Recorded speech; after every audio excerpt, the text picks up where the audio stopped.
Hey, what's up DIYers? Mike Borders with the Mike Borders channel. Thank you for watching. In my hands is a Craftsman utility knife. We're going to show you the friendly steps on how to replace your internal blade. Let's get started. All right, DIYers at the workstation now, and the very first thing to do is not pull or tug on this paper tag. It actually goes inside the knife and loops around this Phillips screw. And in the event that you tug or rip this out, you could actually run into damaging the internal housing that the blades rest in, and you do not want that. Next thing we'll do is carefully remove that center Phillips screw.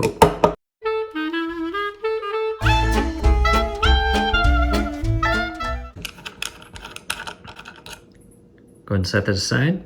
And from here, you can carefully shift the upper portion of the knife off and set that aside. And as you can see, again, that paper tag goes inside the knife and loops around the threaded screw portion that the Phillips screw goes in.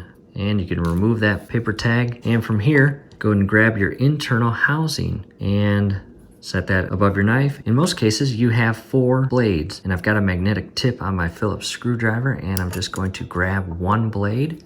The top portion of the blade has those 2 little notches, and the bottom portion of the blade is very sharp. Do not cut yourself when you do this. Go ahead and grab your blade housing, and you will notice on the very back side you have a stopping guard. And the way to do this is come in at an angle. This center portion right here will actually go in and just in front of that 3rd tab, and then you can shift this right into place.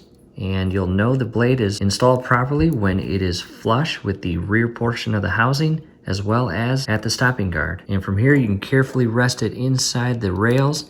And important step here, you've got your threaded screw hole, and then you've got a metal plate. And this little tab right here must go inside the metal plate here and that first notch. And the way this works is once the knife is back together, you can push down on this and it will actually shift to the next setting and back up and lock itself in place. And you can do this for several different settings to position the blade to best suit your mission. And again, double check that the housing and blade are properly in position on their respective rails. Grab the top portion of your knife. You've got this little hook here, and it just slides in that lower notch.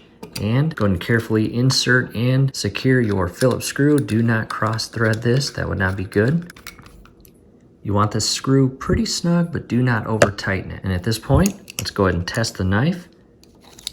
And that works perfect. And as you just saw a few moments ago, the housing has several notches that it can rest in to give you the proper position of the blade for, again, your mission. And we'll just go ahead and slide that all the way to the closed position. As you can see, DIYers, this is an extremely quick and friendly DIY project. Whether you are installing a new blade for the very first time or you are replacing an old, rusty, dull, or broken blade, you just saw how easy and friendly it is. Hopefully this helps. Hey, do us a favor, below the video you will see that thumbs up icon. Click on that, like the video, subscribe to the channel. Definitely ring your YouTube bell. That would be very helpful to us. We'd really appreciate it. Thanks again for watching.